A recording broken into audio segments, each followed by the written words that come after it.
The bend that shook a nation.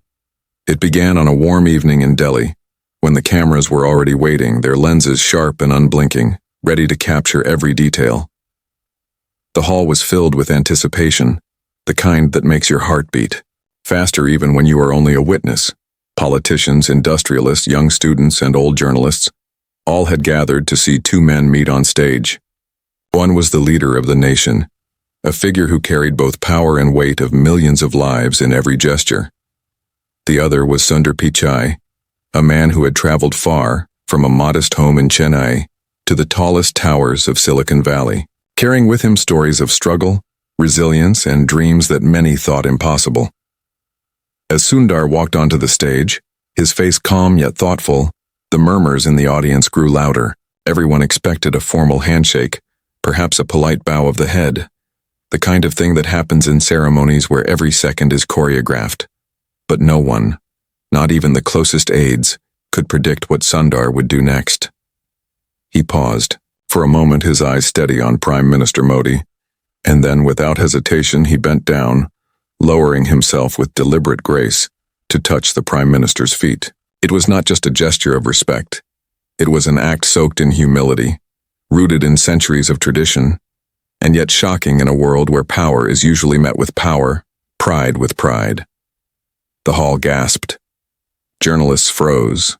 Cameras clicked, furiously. For a second that stretched into eternity, the nation itself seemed to hold its breath. In that silence, one question rang inside everyone's mind. What would Modi ji do next?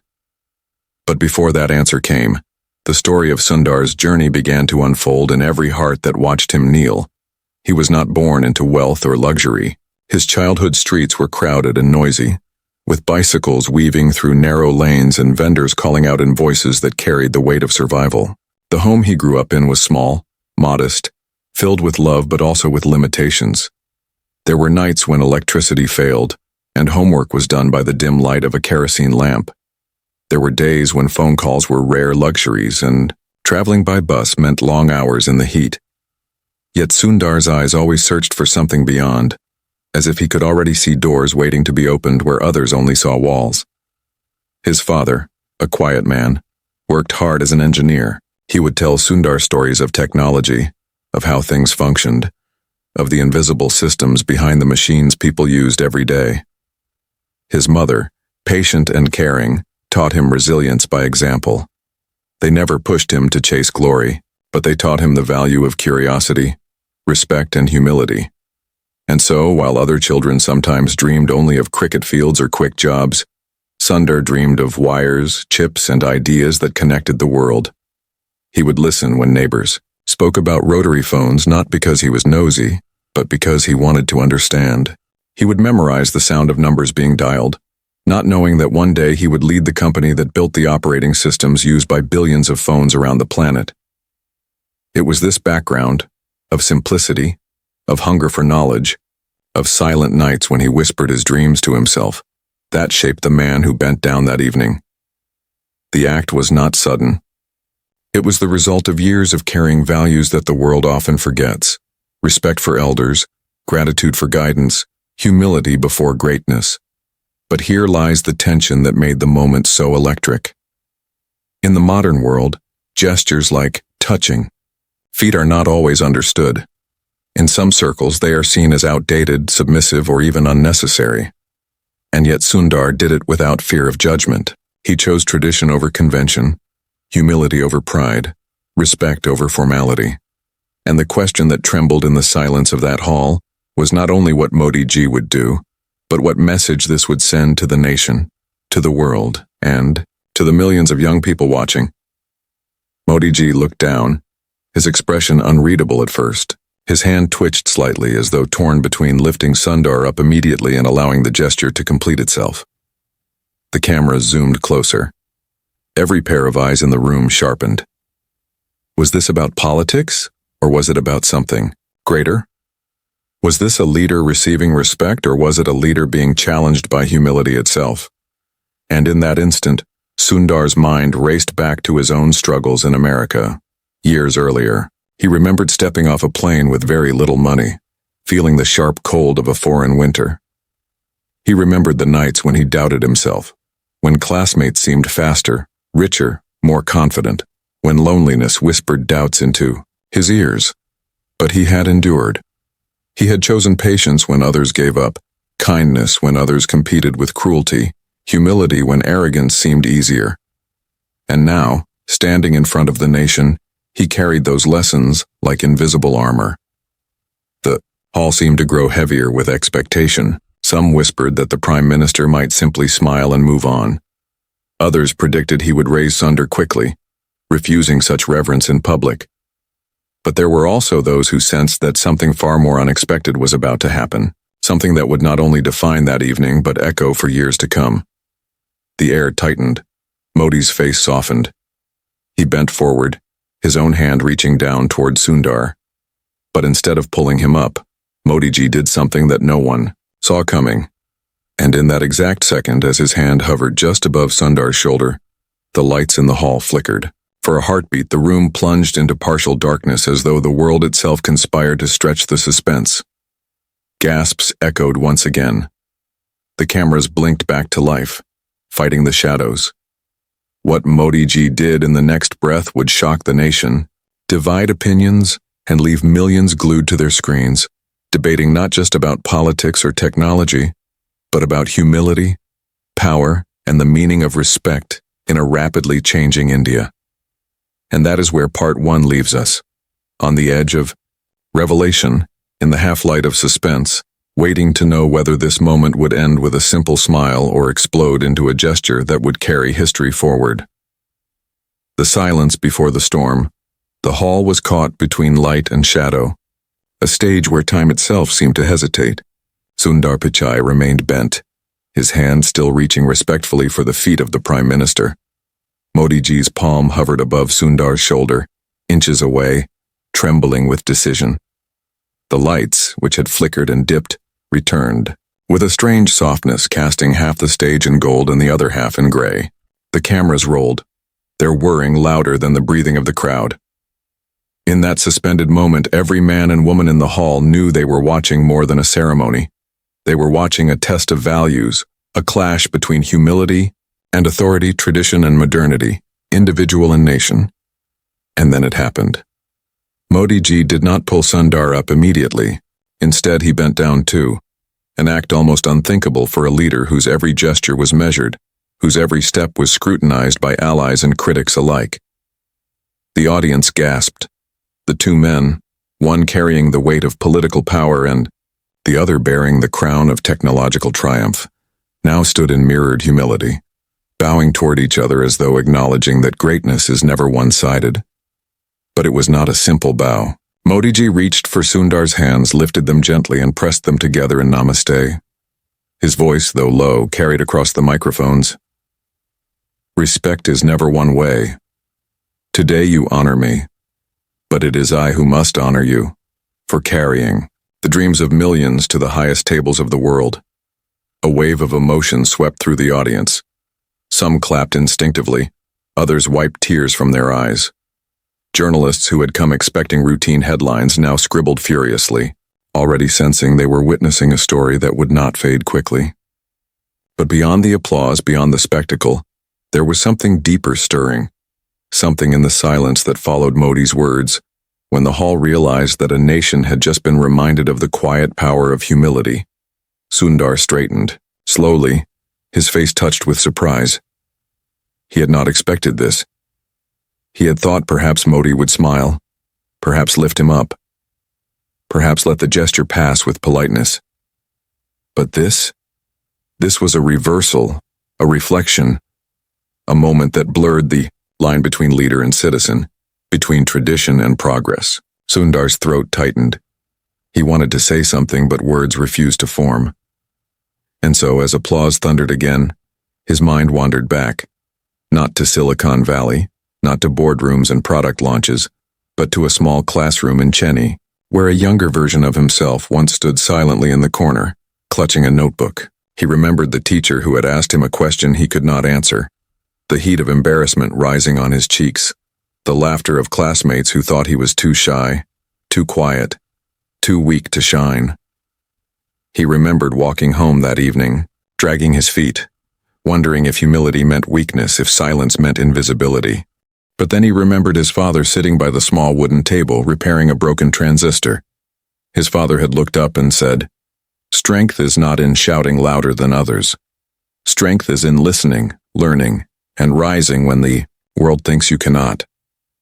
Those words spoken in a modest home had followed him across oceans, into interview rooms where he felt like an outsider, into conference calls where his accent made him self-conscious, into every place where humility could have been mistaken for weakness. Now, standing on stage, he realized that Modi's gesture was not just a response to him.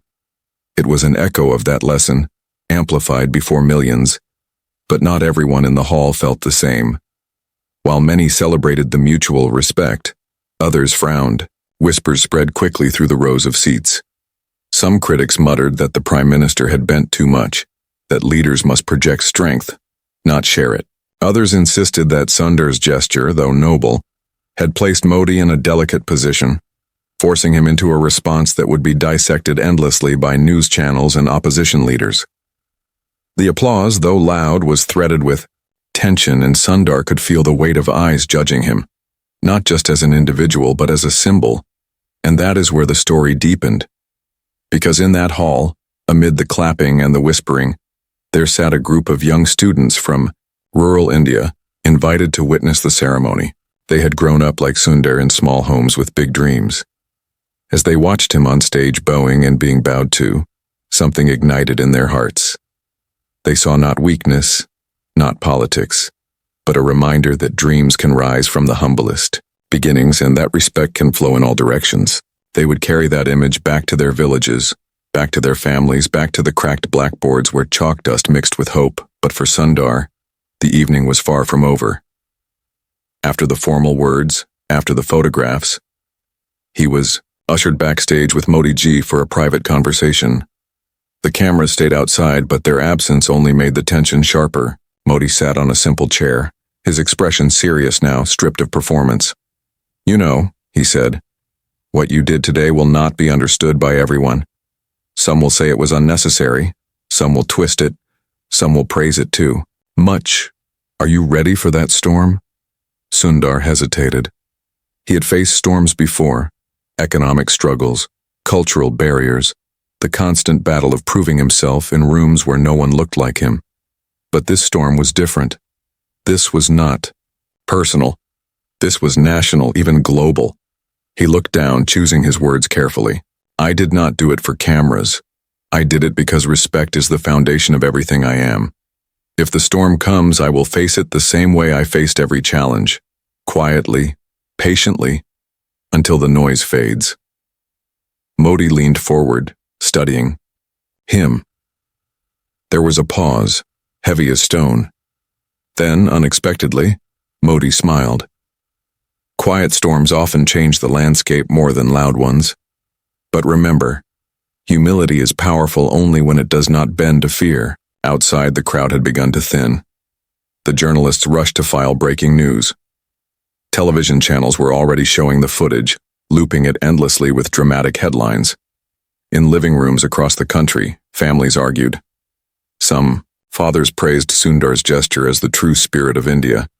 Some young people debated whether such traditions should belong in the modern age, and in distant countries where the footage spread across social media, the act was seen with wonder, confusion, or admiration, depending on the eyes that watched. But what no one saw, what no camera captured, was the moment that followed backstage. Because just as Sundar prepared to leave, a messenger entered quietly and handed Modi a sealed envelope. The Prime Minister opened it, his face tightening as he read. Then he looked at Sundar, his eyes sharper, colder. "There is something you need to know," Modi said, his voice low. "What happened today was only the beginning. There are forces who will not forgive this moment. They are already moving." Sundar froze. The room, which had moments earlier felt warm with shared respect, now turned colder, heavier. He wanted to ask what forces, what dangers. But the words stuck in his throat.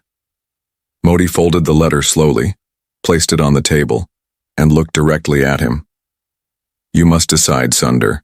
Do you want to remain only a symbol of technology, or are you ready to be drawn into something larger, something that could test not just your career, but your life itself?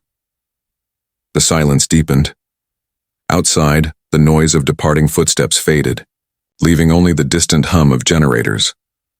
Sundar felt a chill creep through him. Humility had brought him to this moment, but now humility alone might not be enough. The envelope still lay on the table, its contents hidden, its weight pressing against the air like a storm waiting to break.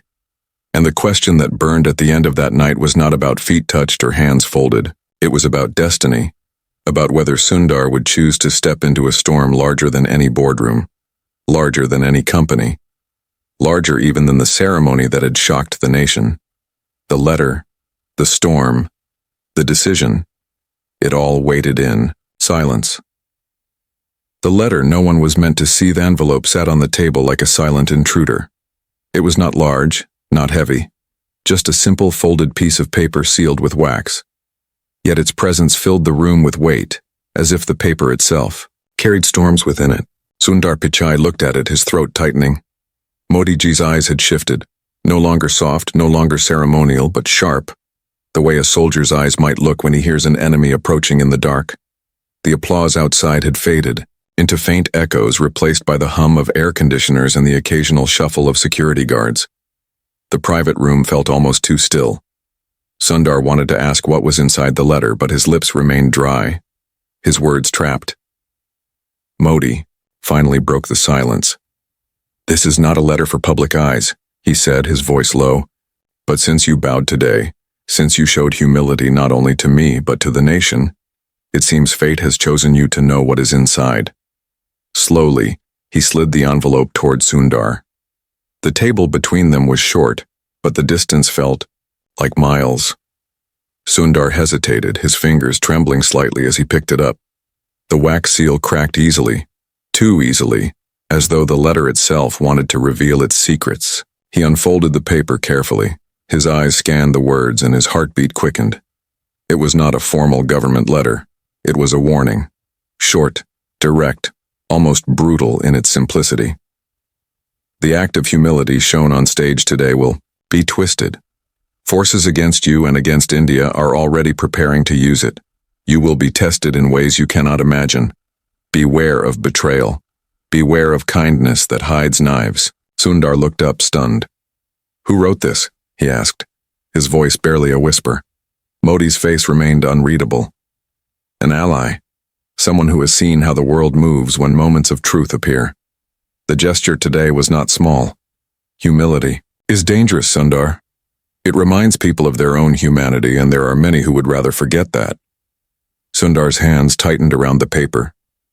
He was a man of technology, of systems and structures, of problems solved with logic and patience.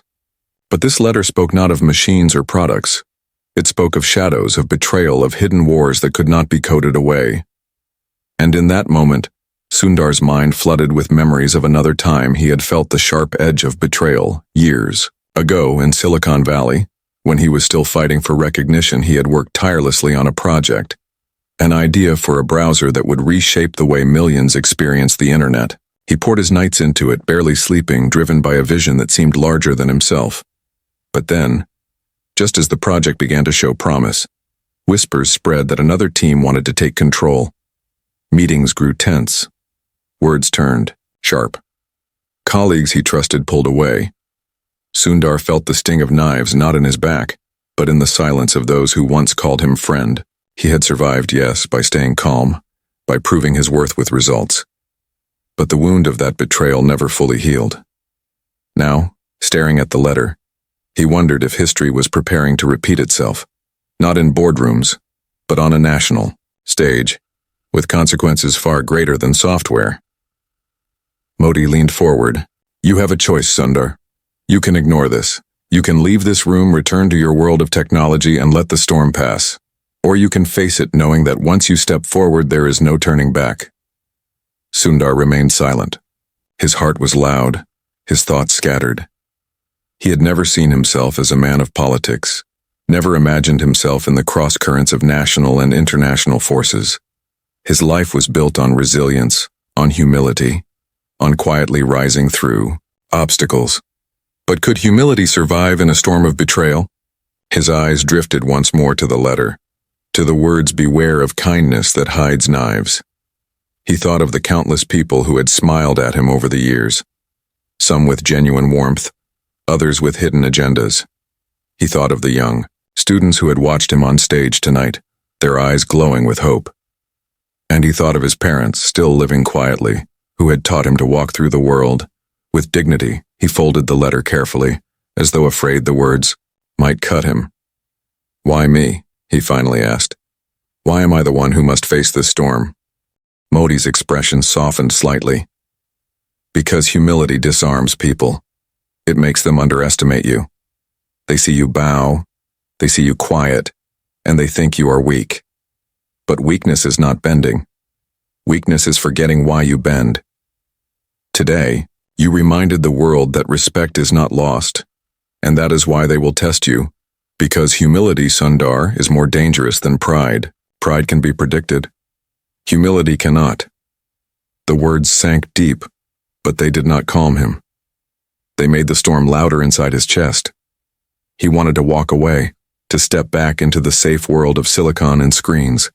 Yet he knew that safe worlds are often illusions, and the cracks in them appear when least expected. The meeting ended without answers. Sundar walked out of the room into the cool night air of Delhi. The city was alive outside, horns honking, vendors shouting, young people laughing in cafes. Life moved as if nothing had happened inside those walls. And yet Sundar felt as though the ground beneath him had shifted.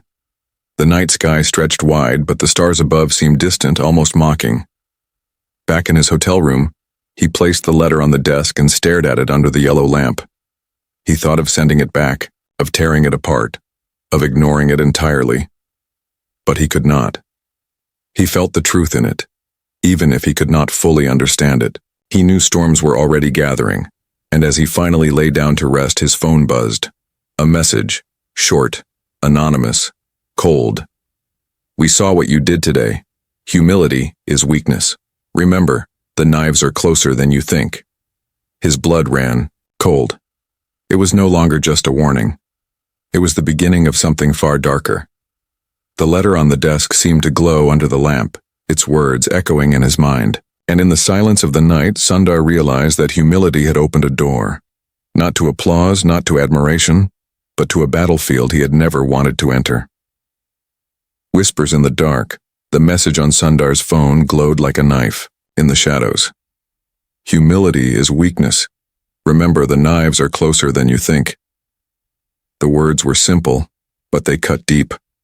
He stared at the screen, the letters almost burning into his eyes. Outside the window, the city of Delhi pulsed, with its usual chaos, cars honking in endless rhythm, street vendors calling out with stubborn hope, neon lights flickering against the night sky. But inside his hotel room, silence pressed against him, thick and suffocating. Sundar's first instinct was to dismiss the message, to treat it as noise, the kind of anonymous threat that powerful figures often receive. But something in the tone felt different. It was not random. It connected too closely to the letter Modi had shown him, as though the writer of the letter and the sender of the message were enemies playing the same dangerous game. He turned off the phone, but the silence it left behind was worse. It was not just a device in his hand that had been touched, it was his peace. His thoughts grew restless, circling around the same questions. Who had sent the warning? Who had sent the threat? And more importantly, why was his simple act of humility on stage enough to stir such storms? He leaned back in the chair, his mind drifting once again into the past. He remembered his first days at Stanford, stepping onto the campus with excitement that quickly turned into fear. He had arrived with only a few $100s in his pocket, his accent thick, his clothes modest compared to the polished students around him. He had walked into classrooms where ideas bounced like sparks, but where his own voice felt too soft, too hesitant. He had seen eyes glance at him, some curious, some dismissive, some doubting. And yet, he had endured. He had chosen not to respond with anger or arrogance, but with patience, with humility, with quiet persistence. But humility in those days had cost him loneliness. There were nights he ate alone, unable to join conversations that seemed too quick, too confident, too foreign. There were days he questioned whether silence made him invisible. And yet, it was that same humility that allowed him to listen more, to learn deeper, to rise higher. Now, decades later, as he sat in the hotel room, with shadows pressing in, he wondered, was humility once again his shield? Or was it becoming the very weakness his enemies wanted to exploit? The knock on the door was soft, almost hesitant. Sundar's heart jumped. He wasn't expecting anyone. Carefully he approached. Through the peephole he saw nothing but the dim corridor. He opened the door slowly, and there, on the floor, lay a small folded note. No one was in sight. The corridor was empty. He picked it up with trembling fingers and unfolded it. Inside were just 3 words: trust no one. He froze. The letter from Modi, the message on his phone, and now this. 3 warnings, all within hours, from different hands but carrying the same weight. It was as though unseen forces were closing in on him, each whispering that danger was closer than he could imagine. Sundar sat on the edge of the bed, the note trembling in his hands. His mind raced with possibilities. Could it be political rivals trying to use his gesture on stage to create controversy? Could it be corporate forces, threatened by his influence, using fear to unsettle him? Or was it something larger, something hidden beneath layers he could not yet see? He wanted to call someone to share the burden, but whom could he trust? His colleagues back in California? His family in India? Modi himself? The words "trust no one" echoed louder each time he thought of a name. As the night stretched on, sleep refused to come. Sundar found himself staring at the ceiling, listening to the faint hum of the air conditioner, each sound of the city outside turning into a phantom footstep in his imagination. At one point, he even thought he saw a shadow move outside his window, though he was on the 12th floor. His breath quickened until he forced himself to look again and saw nothing but the reflection of his own fear. By dawn, the world outside was alive again, but Sundar's eyes carried the weight of a sleepless night. He tried to focus on his official schedule, meetings with entrepreneurs, discussions on digital growth, but the words of the notes never left his mind. And everywhere he went, he noticed things he had never noticed before. A man in the corner of the hall who seemed to linger too long. A black car that appeared in the street more than once, a woman in the lobby whose eyes followed him too carefully. Maybe it was paranoia, maybe it was real, but the line between the two had blurred. Later that afternoon, as he walked out of a meeting, a young student approached him nervously, clutching a notebook. "Sir," she said softly, "may I have your autograph?" Her voice was shy, her hands trembling. Sundar smiled gently, nodding, taking the pen. But as he signed, his eyes fell on the page. In faint handwriting at the corner of the notebook, hidden beneath doodles, were the same words: trust no one. His breath caught. He looked up quickly, but the girl only smiled innocently, thanked him, and ran back toward her friends. Sundar stood, frozen, the pen still in his hand, his mind swirling. Was it coincidence? Or had someone placed those words deliberately, using even the innocence of a child to send a message? That evening, back in his room, he found himself staring at the first letter again. Beware of kindness that hides knives. He thought of the girl's innocent smile. He thought of the students clapping in the audience. He thought of colleagues, leaders, strangers. And suddenly the words felt heavier, darker. A knock came again, this time firmer. Sundar's heart raced. He approached the door slowly, hesitated, then opened it. Standing there was a man in a simple suit, no expression on his face. "Mr. Pichai," the man said, his tone calm but firm. "It's time you know the truth. The storm has already begun." Sundar stared at him, torn between stepping back and stepping forward. The night before had left him exhausted, suspicious, broken in trust. But something in the man's eyes told him that walking away would not end this. It It would only make the storm darker. The corridor behind the man stretched long and empty, as though inviting him into another chapter, another unknown. And as Sundar took a hesitant step forward, he realized the whispers in the dark were no longer warnings. They were invitations into a world he had never wanted to enter.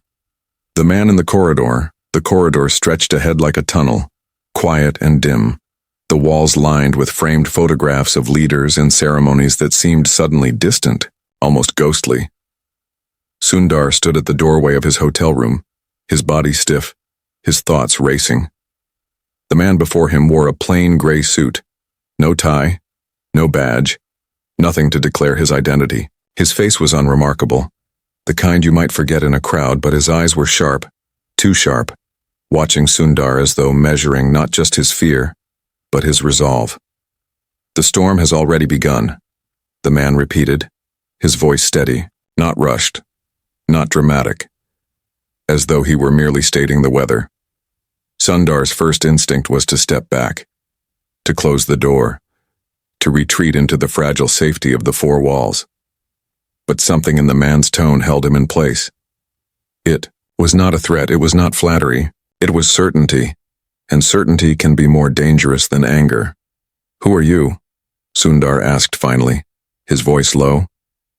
The man gave a faint, humorless smile. "Who I am does not matter. What matters is that you understand the position you are now in. Yesterday when you bent down before Modi ji, you thought it was an act of respect, of humility. But to others, it was not. To some, it was weakness. To others, it was provocation. And to a few, it was a signal." A chill ran through Sundar's spine. A signal? To whom? The man glanced down the corridor as if making sure no one was listening, then stepped closer. His voice dropped into a whisper. "To people who are watching. People who believe that your influence, your global position, and your act of humility together form a threat. You may not see yourself as a player in their game, but they do, and now whether you like it or not, you are inside it." The words echoed like footsteps in Sundar's chest. He wanted to protest, to insist that he was just a man of technology, that his work was in codes and systems, not in politics or power, struggles. But deep down he knew the truth. Technology was never just technology. It shaped nations, it connected billions, it shifted economies. And in a world where influence was currency, Sundar was not invisible. The man extended his hand slightly, not with friendliness, but with urgency. "Come with me. There is more you need to see. If you stay here, you will only receive more notes, more messages, more shadows. If you come with me, you will see the shape of the storm." Sundar hesitated. Every instinct told him not to trust. The letter had warned him, the note had warned him, the phone message had warned him. Trust no one, yet the silence of the room behind him felt suffocating, and the promise of answers pulled him like a current.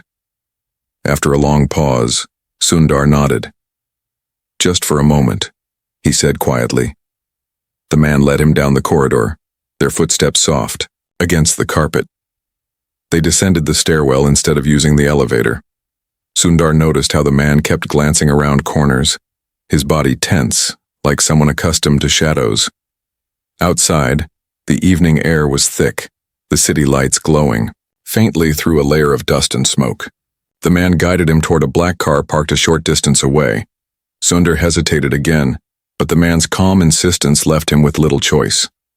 The door opened with a quiet click, and Sundar slid inside. The car smelled faintly of leather, and something metallic. The windows were tinted, the streets outside blurring into shadows as they drove. For a while neither spoke. Sundar's thoughts swirled, heavy with questions he did not know how to frame. Finally he asked, "Where are we going?" The man's eyes flicked toward him in the mirror. "To a place where you will understand why you cannot walk away from this." They drove through narrow lanes, past shuttered shops and dim alleys, until they reached an old building on the outskirts of the city. It looked abandoned, cracked walls, faded paint, windows covered with dust. The car stopped, and the man gestured for Sundar to follow. Inside, the air was cooler, heavy with the smell of stone and dust. The hall they entered was dimly lit by a single bulb that flickered occasionally as though even the light was hesitant. On the walls were maps, charts, and photographs pinned in no particular order. Sundar's eyes widened. There were photographs of him, of Modi ji, of other leaders. There were notes scribbled in different handwriting, arrows connecting faces to events, dates circled in red. He stepped closer, his breath quickening. One photograph in particular caught his eye. It was from the very moment on stage when he bent to touch Modi's feet. But someone had drawn a circle around him, a thick black mark, and beneath it were the words, "The bow is the key." "What is this?" Sundar whispered, his voice trembling. The man's expression remained steady. "This is what I wanted you to see. You thought it was a simple gesture, but to some, it is being read as a signal that alliances are shifting, that humility hides intent, that something larger is moving beneath the surface, and those who fear change are already planning their answers." Sundar stared at the wall, his mind spinning. How could a moment of respect be twisted into conspiracy? How could a bow be seen as a threat? But then he remembered the words of the letter. Beware of kindness that hides knives. Maybe humility itself could be weaponized, turned into suspicion, used as a spark for storms he had never imagined. His heart pounded as he turned back to the man. "Why are you showing me this?" The man finally looked him straight in the eyes. "Because you must decide. Will you let others define what your act meant, or will you claim it yourself? If you stay silent, they will turn your humility into weakness. If you speak, you may turn it into strength. But either way, you cannot remain untouched. The storm will not allow it." Sundar's mouth went dry. He thought of his family, his colleagues, the millions who looked to him as a symbol of possibility. He thought of the students in the audience, their eyes filled with hope, and he thought of the threat that had arrived on his phone, the whisper of knives hidden behind kindness. Before he could answer, the door of the old building creaked. Footsteps echoed. The man stiffened, his eyes darting toward the entrance. "They're here," he whispered sharply. Sundar's heart lurched. "Who?" The man did not answer. He grabbed Sundar's arm, pulling him toward a back door. The bulb above them flickered violently, plunging the hall into momentary darkness. In that brief shadow, Sundar felt the truth.